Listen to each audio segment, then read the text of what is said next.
పిల్లలు మొట్టమొదట యాటమ్ అనే పదాన్ని ఇంట్రడ్యూస్ చేసింది 1803 సంవత్సరంలో డాల్టన్ అనే సైంటిస్ట్.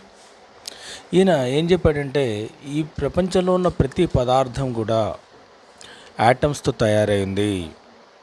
ఈ యాటమ్ని అంతకంటే చిన్నదానిగా విడదీయలేము. Atom is indivisible. Every body in this universe is made up of an atom. Atom is further cannot be divided అని చెప్పింది 1803లో మొట్టమొదటిసారి డాల్టన్. ఆ తర్వాత యాటమ్ స్ట్రక్చర్ ఆఫ్ యాటమ్ని మొట్టమొదటిసారి ఎక్స్ప్లెయిన్ చేసిన సైంటిస్టు, బేసిక్ ఐడియా ఇచ్చిన సైంటిస్టు జేజే థామ్సన్ ఇన్ 1898. ఈయన ఏమనుకున్నాడంటే, atom is in watermelon shape, ఒక పుచ్చకాయ షేప్లో ఉండే అవకాశం ఉంది. దీని లోపల ఉండే రెడ్ పల్పే పాజిటివ్ ఛార్జ్ అని, దాంట్లో ఉండే సీడ్స్ ఎలక్ట్రాన్ అని భావించాడు.